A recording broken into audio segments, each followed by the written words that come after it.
에스겔서를 공부한다고 했는데요. 우리 목사님들이 에스겔서 하면 어느 정도 알고 계시는지 제가 한번 질문을 해보려고 합니다. 질문 안 하시면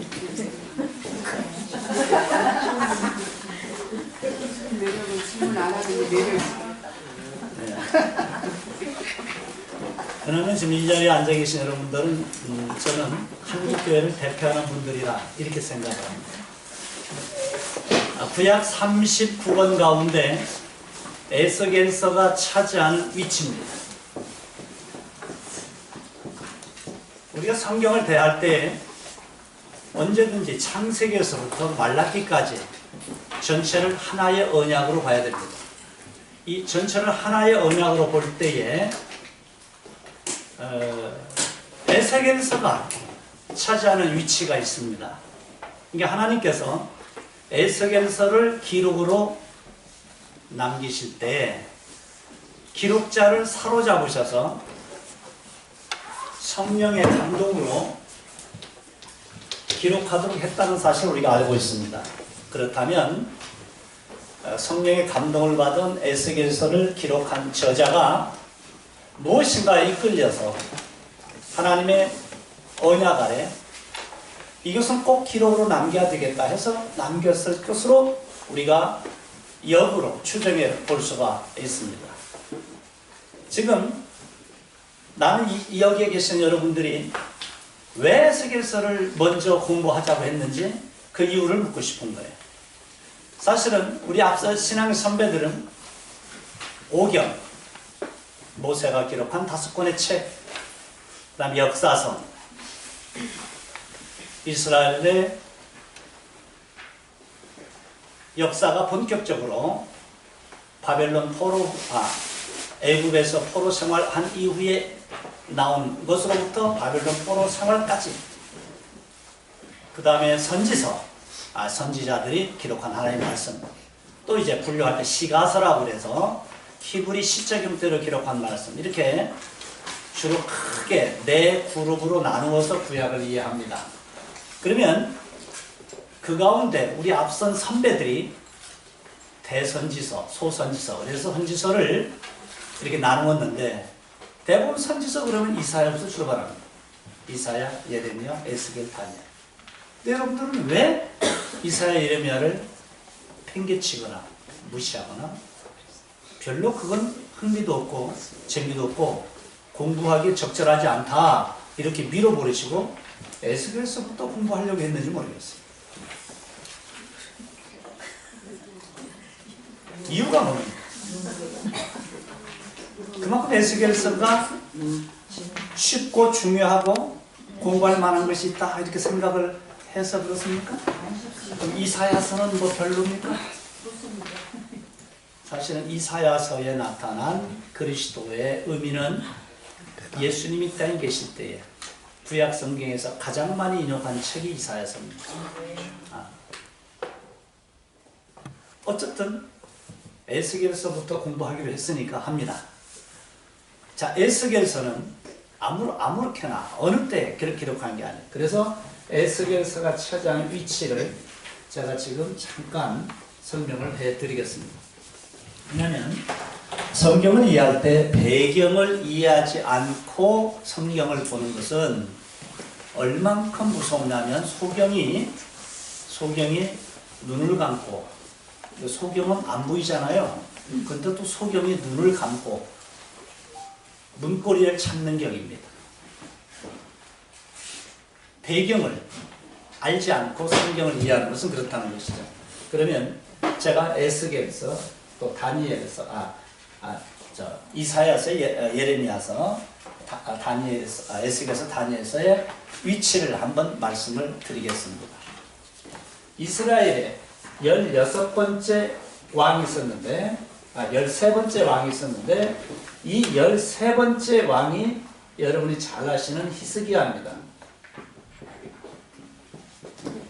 히스기야 왕 때 하나님 앞에서 선지자로 부르심을 받은 선지자가 이사야입니다. 그래서 이사야 선지자는 히스기야 왕 때 선지자로 부름을 받아서 그의 아들 므낫세, 그의 손자 요담 이런 왕을 비롯한 또 요시야 이런 왕이 이르기까지 선지자로 부름을 받았어요. 그래서 히스기야 왕 때 선지자로 부름을 받아서 대단히 오랫동안 선지자로 사역한 사람이 이사야 선지자입니다. 지금 제가 중간에 생략해버린 거 하나 있는데 우리가 선지서를 배웁니다. 선지서를 배울 때는 두 가지를 꼭 전제를 해야 돼요. 선지자가 누군가 하는 이 사실과 그 다음에 선지자를 통해서 주시는 하나님의 메시지의 특징 이런 것들을 우선 생각을 하고 나서 에스겔서로 들어와야 됩니다. 이건 나중에 말씀드릴 기회가 있으리라고 저는 보고요. 우선 시간이 없고 급하니까 우리가 오늘부터 배우는 에스겔서의 위치를 얘기하기 위해서 제가 왜 성경에서 70인역에서 이사야, 예레미야, 에스겔, 다니엘을 대선지서라고 하는가 하는 것부터 잠시 말씀을 드리려고 합니다. 그래서 13대 왕 히스기야 왕 때의 선자로 부르는 이사야고 에스겔은 예레미야는 물론 그 전에도 활동을 했지만 본격적으로 활동한 게 바로 마지막 20대 왕인 시드기야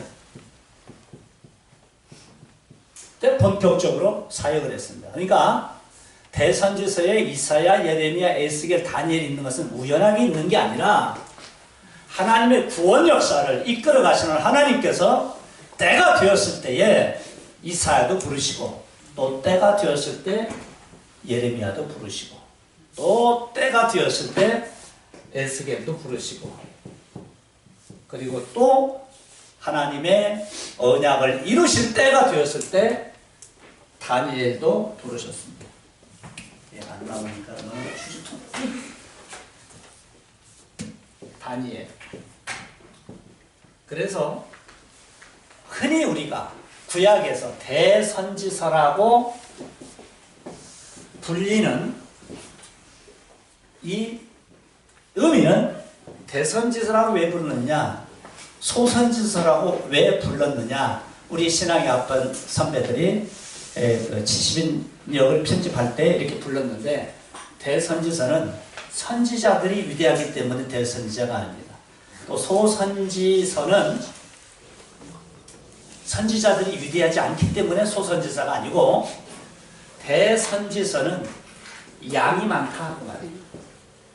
양이 많고 부피가 많아서 대선지서라고 불렀고 양이 적거나 부피가 작으면 소선지서라고 부릅니다. 괜히 소선지서 아이고 별로 신통치 않은 선지자들 그러면 안 됩니다. 똑같이 하나님 앞에서 그리스도의 모형으로 사용된 선지자들입니다.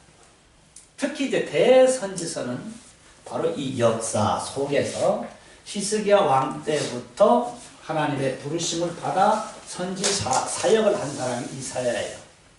그래서 이사야서 1장 1절 이하에 보면 어느 왕 때 이사야가 선지자로 활동했다 이렇게 얘기하고 있죠. 성경은 언제나 시대적 배경을 얘기해 줍니다. 그런데 우리 목회자들은 때때로는 하나님보다 더 위대해가지고 시대적 배경은 무시해버립니다. 하나님은 그걸 귀하게 기록해 놨는데 그걸 읽는 목회자들이 무시해버려요. 이렇게 그러면 안 됩니다. 시대적 배경을 꼭 아셔야 됩니다. 그 다음에 20대 유다의 20대 왕 때 시드기야 때 망하는데 망할 때 선지자로 부르심을 받아 본격적인 선지자 사역을 감당한 사람이 시드기야예요. 이 망할 때 부름을 받았기 때문에 국가가 망한다는 걸 예언해야 되지 않겠습니까? 지금 대한민국이 아무리 몸부림을 쳐도 북한의 김정은이 정권 아래서 망한다고 생각하면 믿는 사람 있겠습니까? 하나도 안 믿습니다. 우리는 미국도 있고 뭐 일본의 군사기지도 있고 뭐 그러니까 이긴다. 아니고 죄의 문제 때문에 하나님이 김정은이를 사용하시려고 하면 꼼짝없이 당해야 됩니다. 죄가 없어지기 위해서는 심판을 받아야만 없어지는 거죠. 그래서 우리는 하나님께 기도하는 거예요.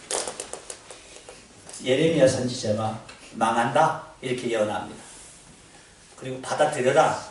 받아들이겠습니까? 왕과 백성들이 안 받아들입니다. 저 매국놈이다. 그래서 왕의 죄수들을 가두는 왕궁 안에는 감옥에다 가둬버려요. 그랬더니 거짓 선지자 하나니가 나타나서 하나님이 우리와 함께 하시기 때문에 바벨론 군사들을 물리쳐 주시고 우리가 적군에게 멸망당하지 않는다 이렇게 얘기합니다. 왕과 백성들이 그 거짓 예언에 속아서 예레미야를 가두죠. 예레미야가 말합니다. 누구 예언이 정확한지 곧 드러나게 될 것이다. 저 거짓 예언하는 저 하나님 선지자는 곧 하나님으로부터 죽임을 당하게 될 것이다. 그 선지자가 죽임을 당할 때에 나 예레미야가 전한 말씀을 기억하라. 그래서 국가가 망할 때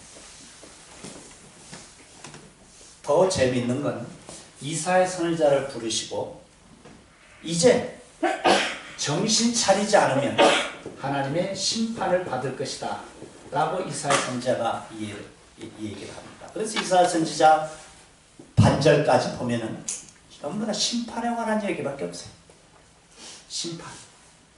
그리고 이제 뒤에 50장 넘어가면서부터 하나님의 구원이 예정되어 있는데 바로 이 심판은 죄에 대한 심판이고 이 구원은 메시아 예수 그리스도를 통한 구원입니다.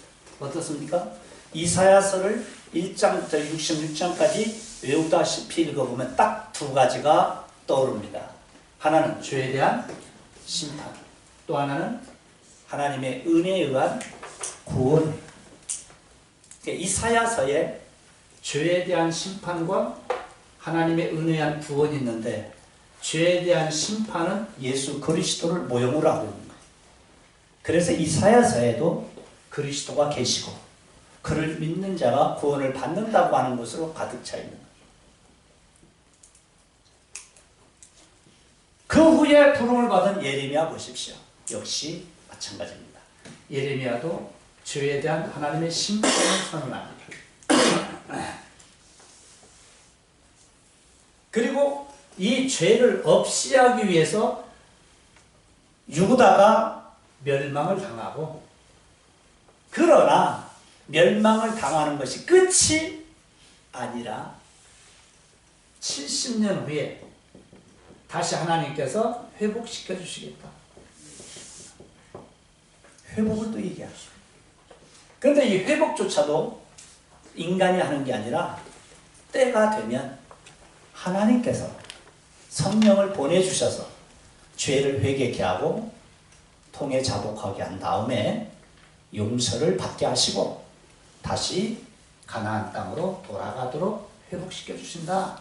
이게 예레미야서에 나타난 내용들입니다.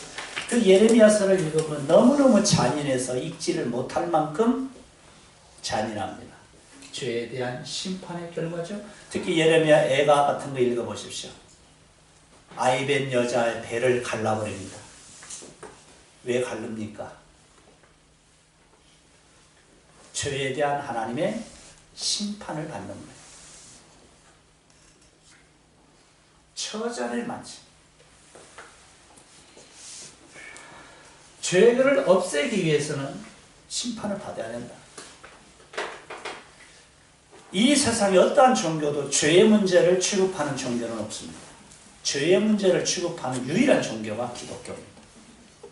그래서 기독교는 죄의 문제를 취급하고 죄의 문제를 해결하는 방법을 알려주고 죄로부터 해방을 받고 구원함을 받은 자들의 영적인 삶을 말해주고 있어요. 이게 이제 특별히 성경에서 말해주고 있고 그게 기독교죠. 그 다음에 에스겔서. 에스겔서는 유다가 망하고 있을 때 망한 직후 하나님으로부터 부름을 받아 선지자 역할을 하는 사람이에요. 그러니까 순서로 보면 이사야, 그 다음 예레미야, 그 다음 에스겔을 하나님이 차례로 순서대로 부르신 거예요. 이사야 선지자는 출신이 왕족입니다. 왕족. 그리고 이 시대에 똑같이 선자로 부름을 받은 사람이 미가예요. 미가. 소선지서에 나타난 미가. 그러니까 이사야와 미가가 같은 시대, 히스기야 시대에 부름을 받았는데 재밌는 건 이사야는 왕족이기 때문에 주로 왕이나 권력자나 높은 사람들에게 복음을 전해요. 주의 말씀을 전했어요. 미가는 목자입니다. 요즘 말로 말하면 시골 출신이에요.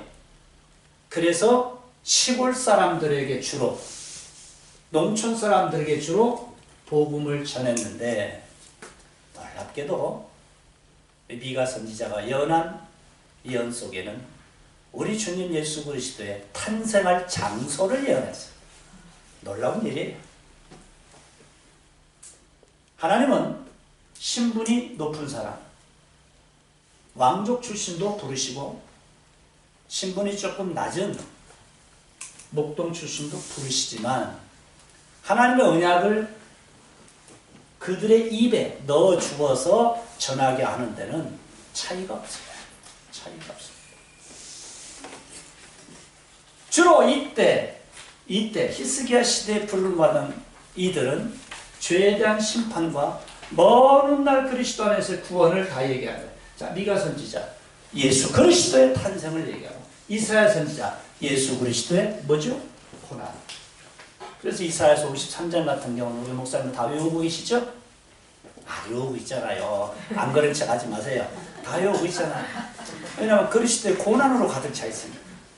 이사야서 53장만큼 사실 52장 뒷부분부터 53장을 거쳐서 54장 앞부분까지예요. 여기까지는 그리스도의 고난에 대해서 성경에서 여기만큼 자세하게 언급해 놓은 기록이 없습니다. 그러니까 이사야서를 배운다는 건 그리스도의 고난을 배운다는 거예요. 그 복음서에 짧게 나타난 그것은 바로 이사야서 선지자의 결론이라는 걸 말씀드립니다. 자, 무슨 말씀을 드리려고 하냐면 이 시대에는 이러한 선지자가 이렇게 복음을 전했고, 예레미야 선지자는 망할 때 선지자로 부름을 받았기 때문에 그것도 백성들에게 소망적인 말씀이 아니에요. 망하라는 거예요. 망하라. 바벨론 느부갓네살 왕에게 항거하지 말아라. 항거하면 좀 제가 거친 말을 좀 쓰겠습니다. 개줍니다. 항복해라. 이렇게 항복해야 생명이 보존된다. 매국노라고. 여러분이 전하는 하나님 말씀이 성도들에게 복을 받고 은혜를 받는 이런 쪽으로 해야 되는데, 여러분들 지금 여기서 하나님의 은혜와 복을 구하지만 내일부터는 하루 밥 3끼 못 먹고 2끼밖에 못 먹을 것이라고. 내일 2끼 먹을 때 잘 참으라고.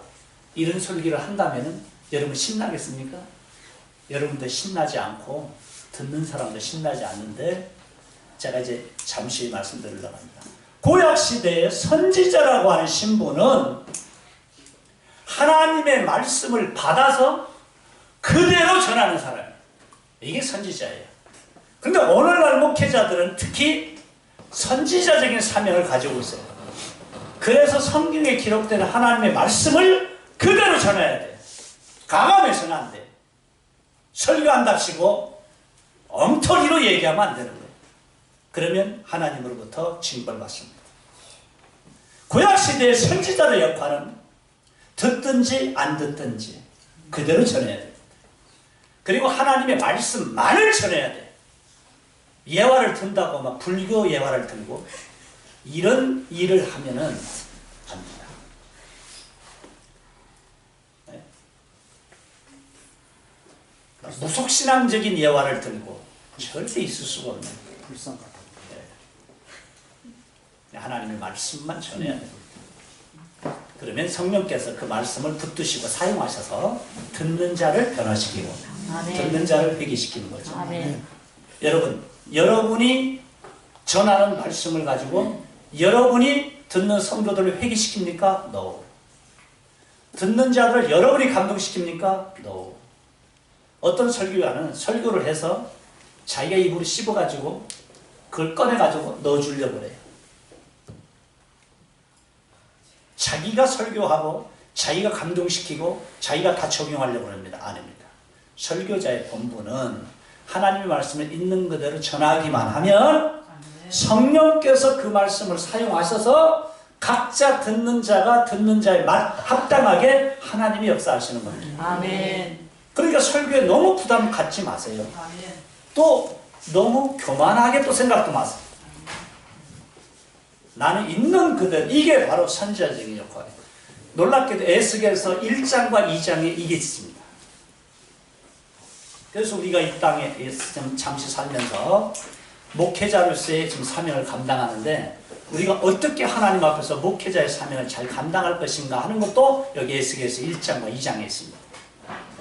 저는 에스겔서 1장과 2장에 있는 이 말씀을 가지고 그리스도인들이 선지자 사역을 잘 감당해야 되는데 한국계 목회자들이 에스겔서 1장과 2장에서 벗어나 있다 이렇게 생각을 합니다. 벗어나면 여러 가지 문제가 발생해요. 다시 그걸로 돌아와야 됩니다. 겸손해야 되고 듣든지 안 듣든지 말씀을 전해야 되고 하나님의 말씀만 전해야 돼요. 이쪽으로 가보겠습니다. 자, 망하고 있을 때. 그래서 에스겔서는 유다가 막 망하고 있을 때 첫 번째 포로가 이미 바벨론 강가로 끌려가 텐트를 치고 거기서 집단 생활을 합니다. 이때 끌려간 사람이 다니엘을 비롯해서 그의 세 친구들과 수많은 유다 백성들이에요. 첫 번째 끌려갔습니다. 이게 606년이라고도 하고 605년이라고 해요. 학자마다 약간씩 다릅니다. 그 다음에 두 번째 포로가 끌려가는데 첫 번째 포로는 여러분 잘 아시죠?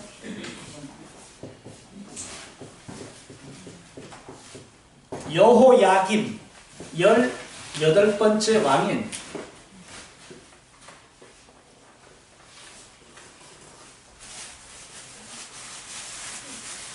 여호야김 때 끌려가고 두 번째 끌려갈 때 바로 에스겔이 끌려가고 이때는 19번째 왕인 여호야김입니다. 이때 끌려가죠.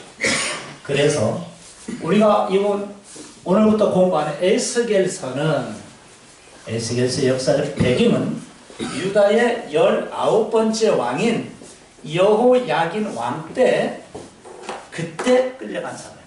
이때 끌려가서 에스겔은 놀랍게도 끌려갔으면 어디 있어야 됩니까? 바벨론 그발 강가 여기 있죠? 근데 여기서 환상과 계시를 받아 백성들에게 전하기도 하고 또 에스겔서를 읽다 보면 다시 성령에 이끌려서 에스겔이 어디로 옵니까? 예루살렘에 와 있습니다. 자, 제가 여러분들의 에스겔서를 얼마나 알고 있는가 한번 물어보겠다고 했다가 여러분 뒤에서 물어보지 않는 게 좋겠다 이런 말을 해서 내가 안 물어봤는데요. 에스겔서는 출발부터가 어려운 책입니다. 에스겔서에 나타나는 환상과 계시는요, 두 번째 포로로 에스겔이 끌려갔는데 에스겔서를 읽다 보면 에스겔이 바벨론으로 끌려가 여기 있는 게 아니고 여기에서도 환상과 계시를 받아 끌려온 유다 백성들에게도 하나님 말씀을 전하고 다시 환상 중에 에스겔이 예루살렘에 또 와 있어요. 여기서 또 아직 끌려가지 않은 남아있는 유다 백성들에게도 또 말씀을 전합니다. 어떻게 보면 에스겔은 성령에 이끌려서 예루살렘에도 있고 바벨론 강가에도 있어요. 그래서 질문하려고 하는 거예요. 에스겔이 하나님의 말씀을 받아 백성들에게 전했을 때 에스겔은 어디 있었습니까? 이게 질문이에요. 이 첫 번째 질문에 대한 대답은 여호야긴 왕과 함께, 여호야긴 끌려갑니다. 바벨론으로.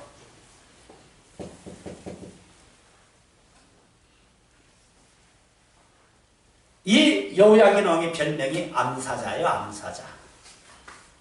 그래서 암사자처럼 끌려가서 바벨론에서 오래오래 삽니다. 하나님의 섭리 가운데 여호야긴은 끌려가서 포로 생활을 했다가 나중에 느부갓네살이 죽고 난 다음에 그 다음 황제가 날 때 황제가 풀어줘요. 그래서 아주 자유스러운 사람들하고 자식도 많이 낳는데 이 두 번째 끌려간 19번째 왕, 유다의 왕 여호야긴의 왕족 후손 가운데 하나가 바로 첫 번째 포로를 이끌고 온 스룹바벨이에요. 여호야긴 왕의 후손이에요. 그러니까 스룹바벨이 왔다는 것은 망하지 않았다면 왕이 될 사람이었어요. 왕족으로 온 거예요. 그래서 오늘 우리가 공부하는 에스겔서를 정말 우리가 어렵게 접해야 되는데 그 이유는 에스겔 두 번째 포로로 끌려가서 바벨론 강가에 있을 때 하나님의 환상을 받아 여기 끌려와 있는 백성들에게 전합니다. 여기 끌려온 백성들에게 뭘 전할까요? 복 받고 잘 살으라고? 사업 잘하라고? 뭘 전했을까요? 그게 에스겔서에 있습니다. 그리고 또 바벨론에 와요. 에스겔이 순식간에. 여러분 믿어지십니까? 아니, 성령으로 에스겔이 이리 온다니까요. 예루살렘에. 여기서 또 말씀을 전합니다. 여러분 지금까지 에스겔서를 그렇게 많이 읽으시고 설교 많이 하셨지만 에스겔의 저자 에스겔이 하나님 말씀을 전할 때 망할 때 부름을 받았고 망한 직후에 하나님의 말씀을 전했던 이 선자로서 망하고 있는 유다 백성들에게도 말씀을 전하고 망해서 끌려간 유다 백성들에게도 말씀을 전하는 겁니다. 이게 에스겔서의 역사적 배경입니다. 그러니까 두 군데 거기서 나타난 하나님의 메시지가 뭐냐? 에스겔서를 읽어보면 작게 보면 세 가지고 크게 보면 두 가지인데 아주 작게 보면 에스겔을 선지자로 부르시고 에스겔을 부르시고 소명 그에게 할 일을 알려줍니다. 사명. 그래서 에스겔의 소명과 사명. 그 다음에 주에 대한 심판을 에스겔 선지자가 듣든지 안 듣든지 선포합니다. 이때 두 가지예요. 첫째,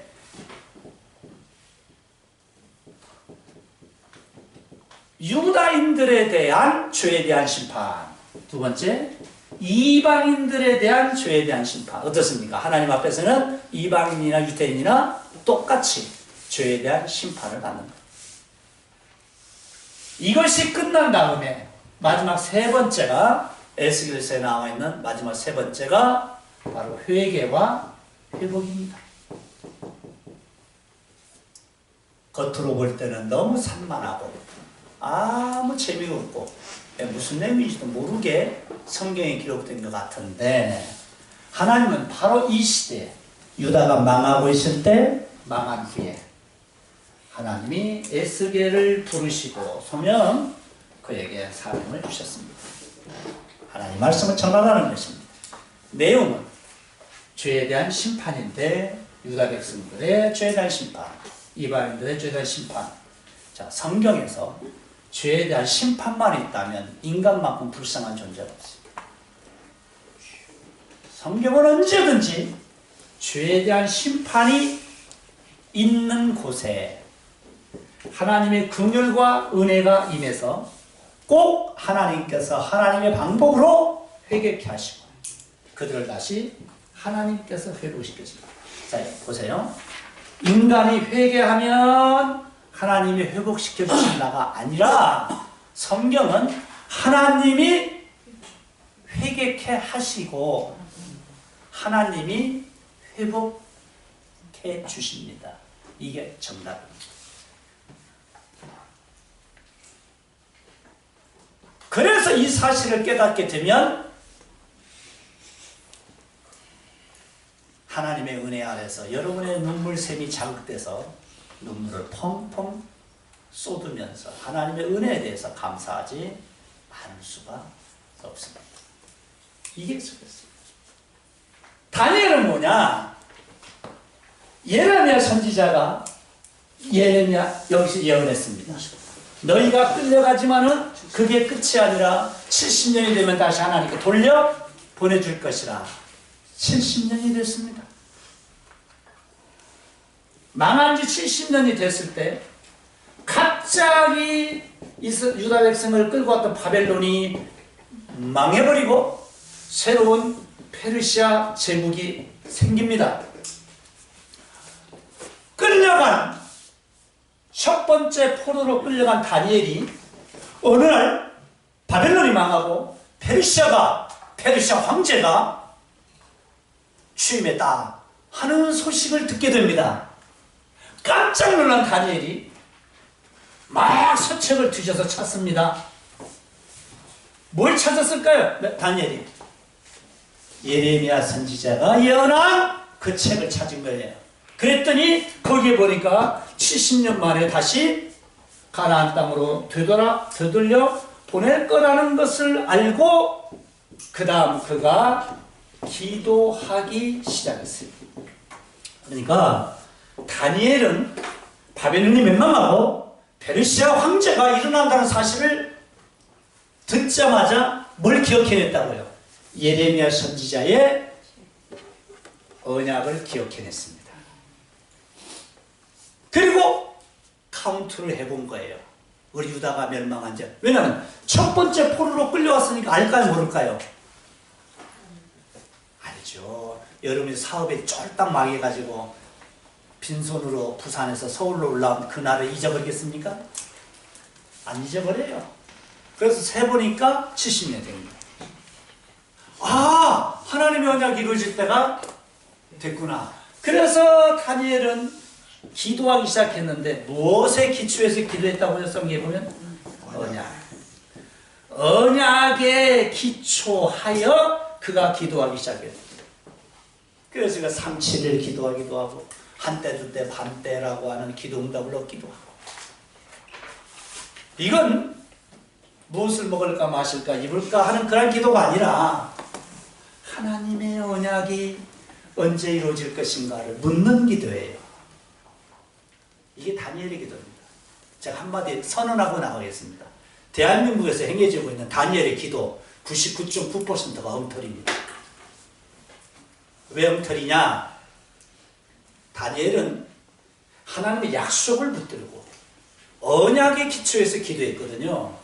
근데 대한민국에 지금 다니엘의 기도라고 각 교회에서 행해지고 있는 것은 뭡니까? 흉내를 내고 있는 거예요. 겉모습. 내용은 다 엉터리예요. 엉터리입니다. 이 강의를 듣는 여러분들이 목회자들이 아니라면 제가 이렇게 무지막지하게 말하지 않습니다. 저는 굉장히 부드러운 사람이고 참 약한 사람이에요. 그런데도 불구하고 이렇게 강하게 얘기하는 것은 아니기 때문에.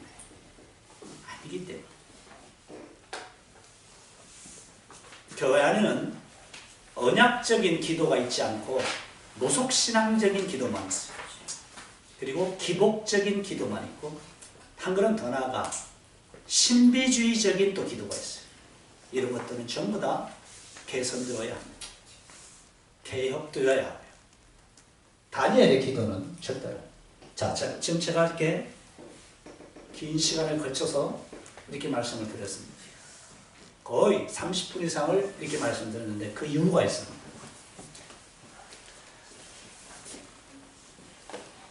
13대 왕 히스기야 왕 때 선지자로 부름을 받은 이사야와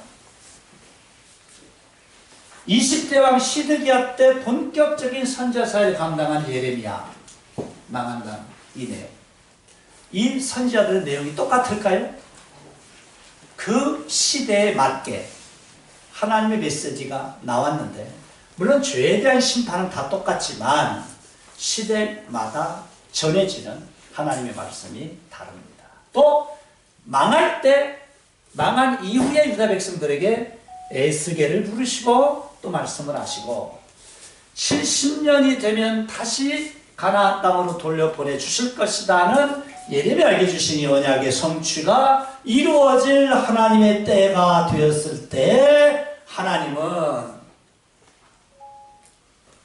70년이 차게 됐을 때 다니엘이라고 하는 이 한 사람을 또 택하시고, 이 사람의 기도를 통해 바로 회복을 알려주는데, 이 회복이 두 가지입니다. 하나는 역사적인 회복이고 하나는 언약적인 회복이에요. 역사적인 회복이란 이스라엘 백성들이 페르시아 통치 아래에서 바벨론으로부터 해방되어 다시 가나안 땅 예루살렘으로 돌아가는 것이고, 언약적 회복이라는 것은 먼 훗날 이 가나안 땅에서 메시아 그리스도가 탄생하여 이 그리스도를 믿는 자들이 죄로부터 해방을 받고 하나님의 자녀가 되어 진정한 구원을 받는 거예요. 이 언약적 두 가지를 말해줍니다. 그래서 다니엘서에 나타난 역사적 회복과 언약적 회복, 이것은 그리스도와 연관된 너무나도 중요한 종말론적인 얘기들이 여기 가득 차 있습니다. 그래서 신구약 중간에서 역사도 있고 그리스도 안에서 성취되는 역사도 있고, 그래서 다니엘서의 인자와 같으니 그리스도가 벌써 보이죠. 그리고 먼 훗날 주님의 재림 때 이루어질 영원한 하나님 나라의 모습까지도 다니엘서에 다 들어가 있습니다. 자, 이렇게 해서 이사야 선지사가 히스기야 왕 때라면 예레미야 선지자는 망할 때 시드기야 왕 때고, 에스겔 선지자는 막 망하고 있고 망한 이후 그때 이루어져요. 우리가 이걸 공부합니다. 그래서 두 번째 바벨론 느부갓네살이 예루살렘을 공격해서 여호야긴을 붙잡아가고 많은 예루살렘의 기술자들은 다 잡아갑니다. 그래서 유다 백성들이 바벨론으로 세 차례 포로로 끌려갔지만 그 중에 가장 심한 대규모의 포로로 끌려간 것이 2차예요.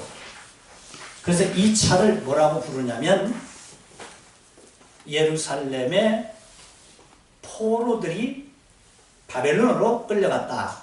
그러니까 이스라엘 백성들에게 있어서는 첫 번째 포로로 끌려갈 때와 세 번째 포로로, 이건 망한 그 다음이니까요.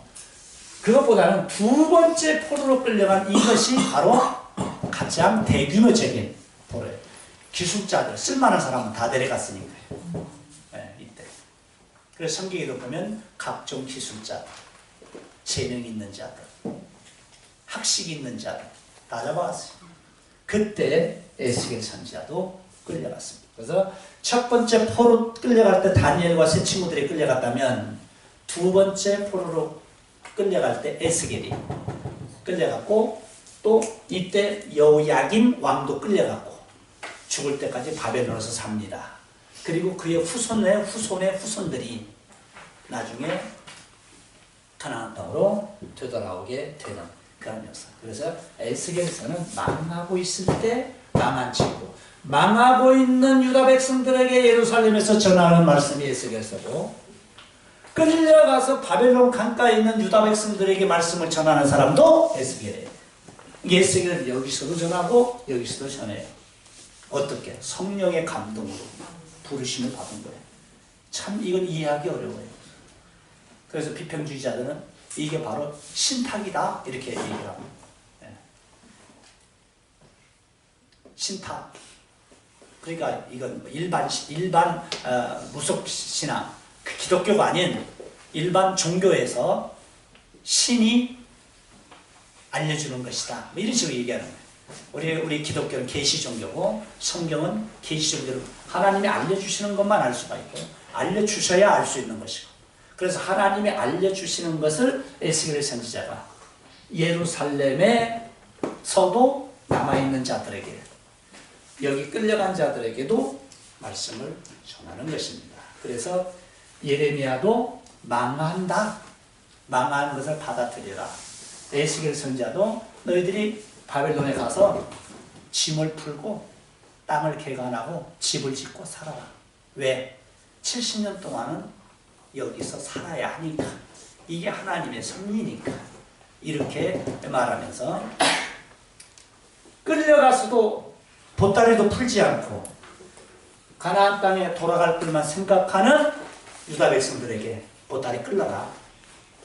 왜냐하면 7일 살 것도 아니고 7달 살 것도 아니고 7년 살 것도 아니라 몇 년이요? 70년 살 것이니까 보따리 풀고 땅을 개간하고 집도 짓고 주님께서 70년 만에 돌아가게 해줄 것을 기다리면서 여기서 살자. 하나님의 뜻을 기다리자. 우리가 여기까지 끌려온 것은 죄에 대한 심판이다. 하나님이 주시는 죄에 대한 심판을 달게 받아야 된다.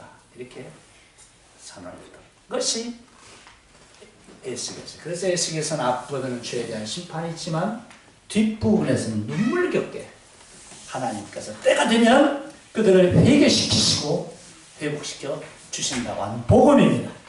복음이에요. 참 놀랍죠. 그래서 에스겔서가 별명이 붙어 있는데 에스겔서는 어떤 애칭이 붙었느냐면 구약의 복음서다. 왜 그럴까요? 왜 에스겔서가 구약의 복음서일까요? 이제 공부하면 그걸 느끼시겠지만 미리 말씀을 드린다면 죄에 대한 심판 후에 성령에 의한 회복이거든요. 그러니까 죄에 대한 심판은 예수 그리스도예요. 그래서 예수 그리스도가 우리 대신 십자가에서 심판을 받으신 거죠. 그 사실을 믿는 모든 자들은 누구나 다 성령의 인도하심 따라서 회개하고 하나님의 자녀가 되는 것입니다. 그래서 종아리를 때리시는 하나님의 모습도 발견하지만 그 피투성이가 된 종아리에 대해 약을 바르면서 어루만지고 다시 하나님의 언약적 자녀로 회복시켜 주시는 그걸 생각하면 눈물이 흐르는 겁니다. 그래서 에스겔서가 주님의 십자가의 죽으심이 보이고 그를 믿는 자는 누구를 막론하고 다 구원을 받고 하나님 은혜 가운데 하나님 나라의 주인공들이 된다는 내용이 있어서 에스겔서를 구약의 복음서라고 합니다. 왜냐하면 복음서에는 두 가지가 있죠. 마태복음, 마가복음, 누가복음, 요한복음 어디를 봐도 예수님의 십자가가 보이죠. 그를 믿는 자의 구원이 보입니다. 십자가와 구원이 보이는 게 복음서예요. 주님께서는 십자가 죽으시기 위해 이 땅에 메시아로 오셨다. 이것입니다. 에스겔서도 마찬가지. 앞부분은 죄에 대한 심판, 뒷부분은 무조건적인 주님의 약속에 의한 구원에 인간이 잘나서가 아닙니다. 회개했기 때문에가 아니에요. 때가 되면 하나님은 회개케 하셔서 그들을 구원해 주신다고 하는 내용이 있기 때문에 에스겔서를 구약의 복음서다 이렇게 한 것입니다. 자, 이와 같은 역사적 배경 아래서 에스겔서는 위치해 있다 이렇게 생각합니다. 다시 한번 얘기합니다. 에스겔서는 망할 때 그래서 두 번째 끌려간 유다 백성들에게 그리고 아직 끌려가지 않고 남아있죠 여기. 왜냐면 3척으로도 끌려가야 되니까 남아있는 유다 백성들에게 그래서 망할 때 끌려가지 않고 남아있는 유다 백성들에게 하나님 말씀을 전한 선지자가 에스겔이고 이미 끌려가 바벨론 강가에 텐트 치고 집단 생활을 하고 있는 유다 백성들에게도 하나님의 말씀을 전했다. 이것이 전부입니다. 여러분 1페이지 보실까요?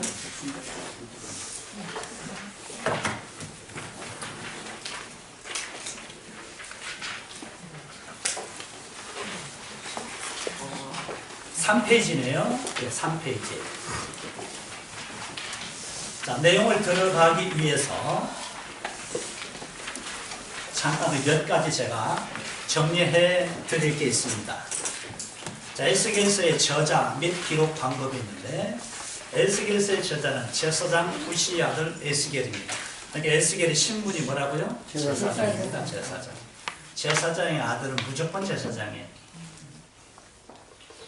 그는 하나님께서 모세 시대에 아론을 제사장으로 세울 때에 하나님께서 정한 그 방법 때문에 그렇습니다.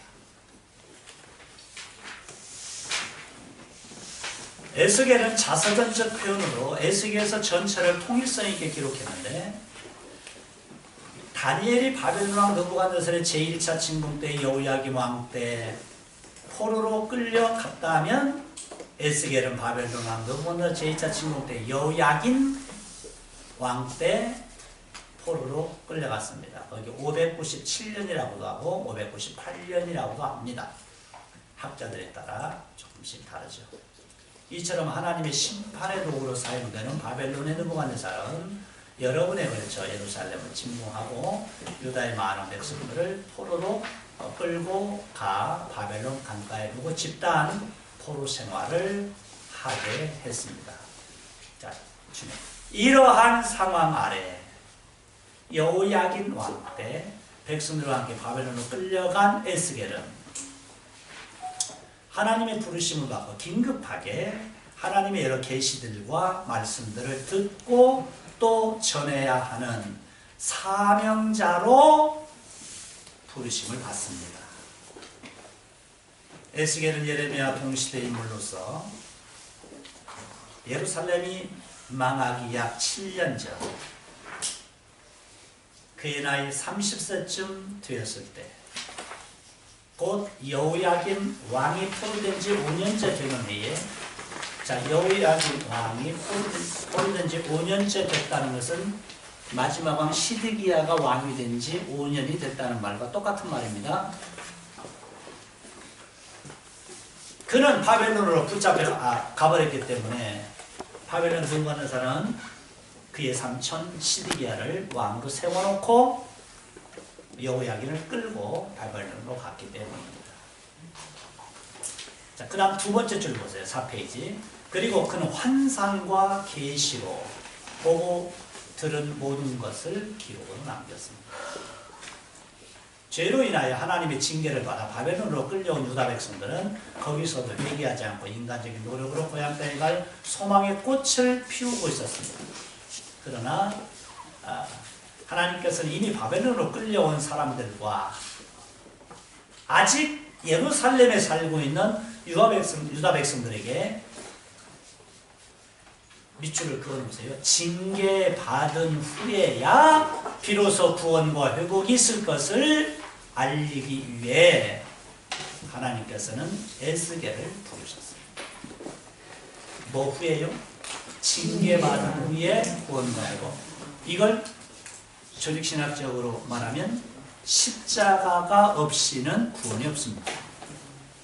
반드시 십자가를 통과해야만 구원을 받는데, 십자가는 죄에 대한 심판이기 때문에 그렇습니다. 그런데 그 죄에 대한 심판을 우리가 받는 게 아니라 예수 그리스도께서 대신 받으셨습니다. 그 사실을 믿는 믿음으로 우리는 구원을 받습니다.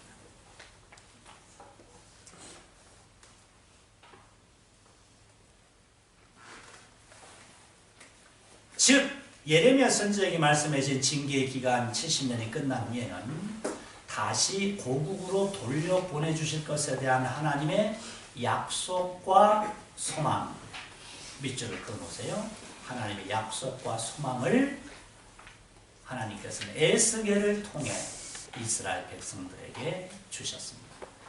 그러니까 앞부분은 너무 절망적입니다. 죄에 대해서 심판을 받는다는 건 너무 큰 절망이지만 약속된 기간이 끝나면 다시 가나안 땅으로 돌려보내주시겠다고 하는 역사적 회복, 하나님의 약속과 소망, 그 안에 언약적 회복이 있는데 예수 그리스도를 통해 죄인들을 구원으로 회복시키는 하나님의 약속이 성취될 것을 보여줍니다. 자, 이제 이것을 신학적으로 해석해 봅니다. 하나님은 죄에 대해서는 반드시 심판하시지만 죄인에게는 긍휼과 자비를 베푸셔서 하나님의 언약에 따라 반드시 구원하십니다. 다니엘서가 이스라엘의 정치적인 회복을 통한 메시아적 구원과 하나님 나라의 도래를 드러냈다면 에스겔서는 신앙적 회복과 성전의 회복을 통해 메시아의 십자가 사건과 구속의 회복을 보여줍니다. 쉽게 말하면 다니엘서가 정치적인 회복과 국가적인 회복을 말해줬다면 에스겔서는 성전 회복과 영적인 회복을 말해주었다. 이렇게 보는 것입니다. 그래서 다니엘서의 기록 목적과 에스겔서의 기록 목적이 다릅니다. 내용도 다릅니다. 그러므로 에스겔서를 읽을 때는 상징으로 때로는 모형으로 언급되어 있는 메시아를 만날 수 있어야 합니다. 현재 절망적인 암흑시대 에스겔서의 앞부분은 완전히 암흑시대입니다. 절망적입니다. 왜요? 죄에 대한 심판이기 때문에 그렇습니다. 절망적인 암흑시대에 하나님을 바라보는 믿음으로 절망을 넘어 소망을 갖게 하는 것이 에스겔서의 목적이죠. 이것이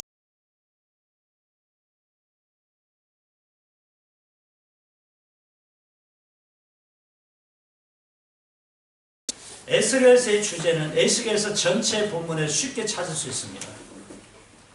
왜냐하면 그들이 나를 여호와인 줄 알리라. 단수로 그가 나를 여호와인 줄 알리라. 또는 너희가 나를 여호와인 줄 알리라. 는 말씀이 직접 간접적으로 54회 내지 72회나 언급되고 있기 때문입니다. 자, 에스겔서라는 한 권의 책에 나를 여호와인 줄 알리라, 너희가 나를 여호와인 줄 알리라는 말씀이 이렇게 많이 반복된 책이 있습니까? 여러분 구약의 39권 가운데 똑같은 어느 한 절이 50번 내 70번 나오는 반복되는 책이 있나요? 없잖아요. 못 봤잖아요. 그런데 에스겔서에 보면 이렇게 나와 있습니다.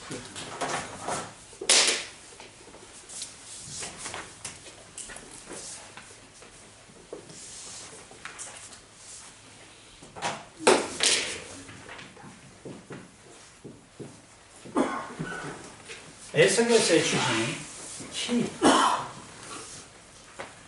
아니,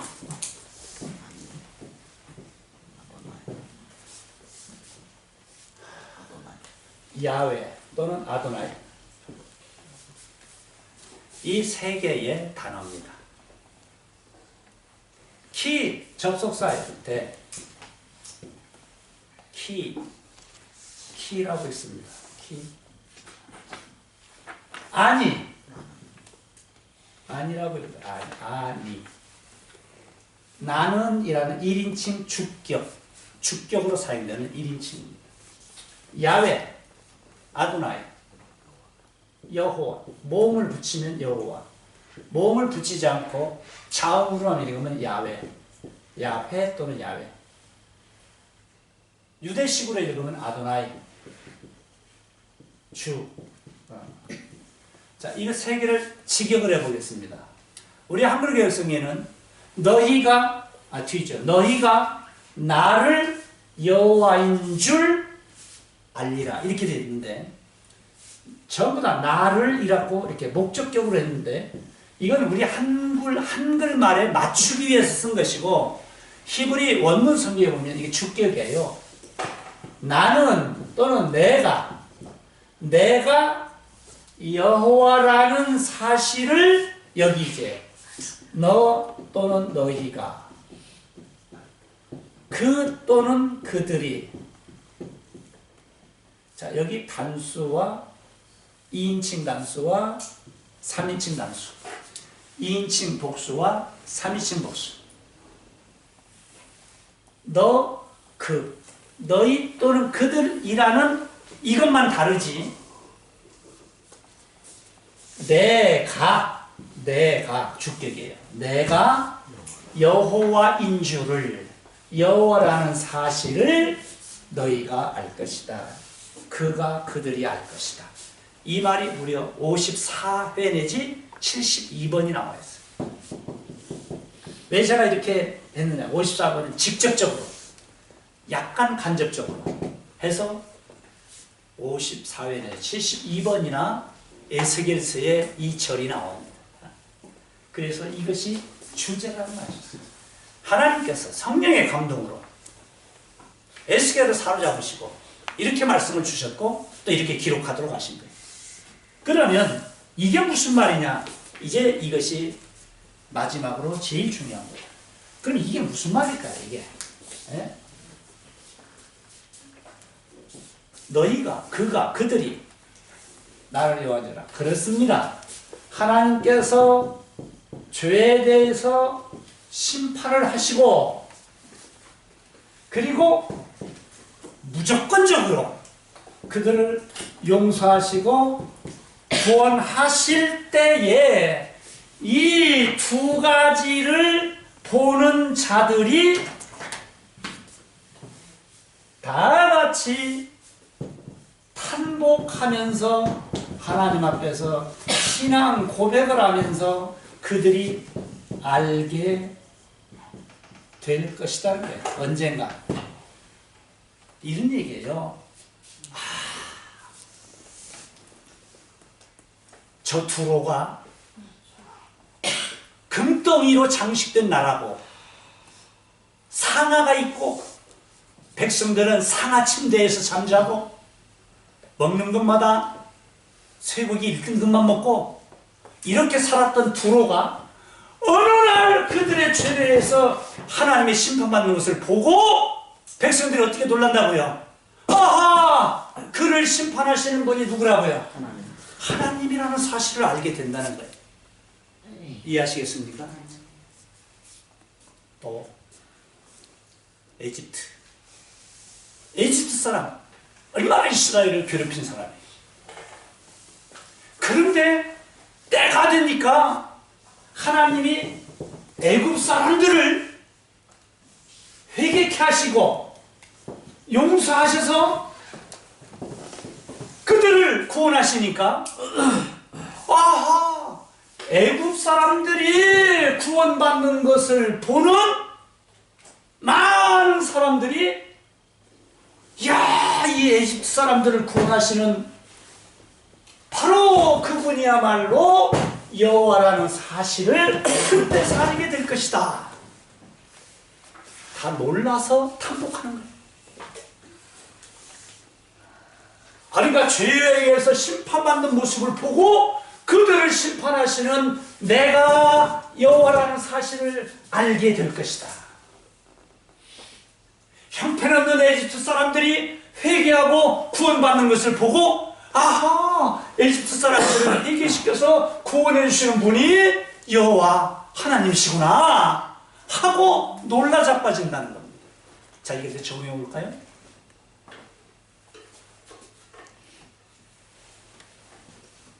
어느 부인 따라서 억지로 교회 나가는 장로님이 주일날만 되면 골프채 메고 골프장에 가고 등산복을 입고 산에 등산이나 가는 정말 나이로운 신자 같아요. 그런데 그러한 사람이 하나님 앞에서 구원을 받고 천국에 들어가는 그 사실을 보고 아, 그러한 사람을 구원하시는 분이 여호와구나 하는 걸 그때서 알고 놀란다는 거예요. 반대로 이 땅에서 너무 의식하고 멋지게 살고 굉장한 것을 이룬 사람조차도 그들이 죄에 따라 하나님의 심판을 받는 모습을 보고 이건 뭐냐? 그렇습니다. 바로 이것은 이 에스겔서의 주제 54번 내지 72번이나 나오는 내가 여호와라는 사실을 너희가 알 것이다. 또는 나를 여호와인 줄 너희가 알 것이다. 어떻게 이해하든 상관없는데 이 두 가지 심판을 받는 자가 생기고 구원을 받는 자가 생기는 걸 보고 이 일을 여호와 하나님이 하신다. 구약에서는 이렇게 말하지만 신약 성경에는 여호와라는 단어가 한 번도 안 나타난다고 그러죠. 왜냐하면 바로 예수 그리스도로 성취됐기 때문에. 그래서 예수 그리스도에 의해서 그를 믿는 자는 구원이지만 그를 믿지 않는 자들은 믿지 않기 때문에 저절로 심판을 받은 것이니라. 그러니까 복음이 전파될 때는 항상 두 가지가 선언됩니다. 예수님이 땅에 와서 십자가에 죽으시고 부활하셨고 여러분들이 예수님을 증거하죠? 받아들이는 자, 예수님을 받아들이는 자는 구원이지만 받아들이지 않는 자는 벌써 심판을 받은 것이니라. 요한복음에 있죠? 그러니까 우리가 복음을 전할 때는 반드시 두 가지가 성취가 되어져 버립니다. 그걸 받아들이는 자는 구원이고 받아들이지 않는 자는 심판을 선언하는 거예요. 어떻습니까? 에스겔서에 나와 있는 죄에 대한 심판과 무조건적인 은혜에 대한 구원은 먼 훗날 그리스도가 이 땅에 오셨을 때 그를 믿는 자들에 대한 구원과 믿지 않는 자들에 대한 심판으로 고스란히 그대로 남아있다고 하는 사실. 그래서 에스겔서가 구약의 복음서라고 하는 거예요. 너무 똑같아요. 마태, 마가, 누가, 요한복음에 나타난 우리 인간들의 죄 때문에 대신 십자가에서 심판을 받으시는 예수 그리스도. 이 일을 행하시는 분이 하나님이십니다. 또 그를 믿는 자에게는 무조건적으로 구원을 베푸시는 하나님. 에스겔 선지자에게 주신 이 예언이 역사적으로 언약적으로 이 유다 백성과 그리스도에서 성취되었지만 먼 날 주님의 재림 때 완성이 될 것입니다. 그래서 여기서는 성취된다는 표현을 쓰고 여기서는 완성된다는 표현을 쓰는 거예요. 에스겔서의 성취는 그리스도의 초림이고 완성은 주님의 재림 때 이루어집니다. 에스겔서는 그래서 구약의 복음서라고 얘기를 하는 것이죠. 뭐가 있기 때문에요? 죄에 대한 심판과 무조건적인 은혜에 의한 구원. 이게 담겨져 있기 때문에. 그래서 에스겔서에는 놀랍게도 내가 여호와라는 사실이 너희가 알게 될 것이다. 이것이 그리스도 안에서 이루어졌고 지금도 성취되고 있고 주님의 재림도 완성되기 때문에 많은 사람들이 그리스도 안에서 이 구원이 완성될 때 그리고 심판이 완성될 때 그때서야 아이고 믿을걸, 아이고 나 같은 사람이 구원을 받다니 하면서 감격하는 것입니다. 에스겔서는 구약이 나타난 선지서로서의 과거에 있었던 사건으로 끝나버리는 게 아니라 그리스도 안에서 이루어졌고 재림 때 완성될 하나님의 언약으로 아직도 남아있기 때문에 하나님께서는 이 말씀이 여러분들을 통해서 선포되고 전달되기를 바라시는 것입니다. 지금까지 제가 서서 말씀드린 그걸 5페이지에 그대로 제가 말로 써놨습니다. 조금만 읽어보겠습니다. 에스겔서의 주제는 에스겔서 전체 본문에서 쉽게 찾을 수 있습니다. 왜냐하면 그가 나를 여호와인 줄 알리라 또는 너희가 또는 내가 나를 여호와인 줄 알리라는 말씀이 자주 반복되기 때문이죠.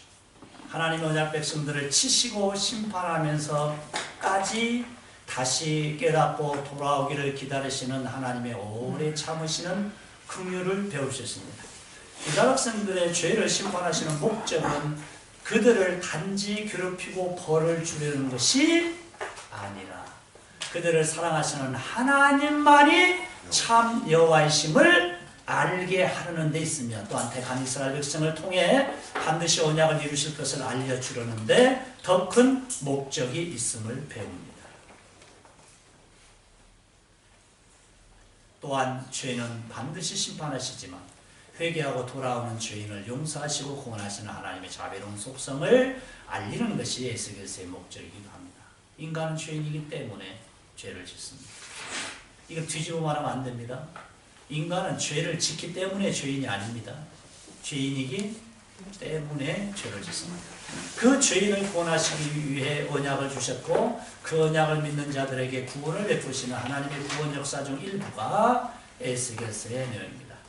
죄는 심판하시되 어디서요? 그리스도 안에서. 죄인을 구원하시는 하나님의 열심을 에스겔서를 통해 배울 수 있습니다.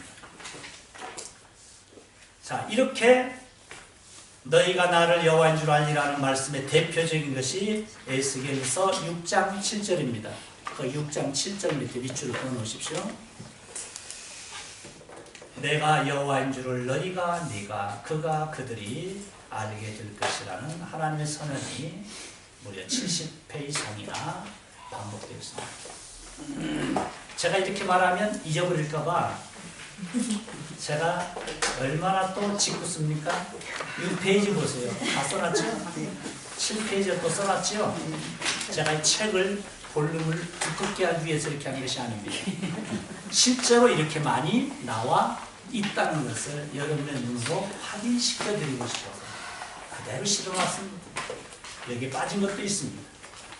6페이지, 7페이지, 어디까지요? 8페이지까지.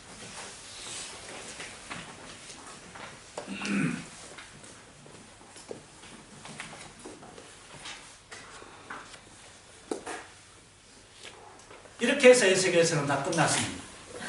주제까지 마쳤으니까요. 네. 한 10분 쉬었다가 하겠습니다. 감사합니다.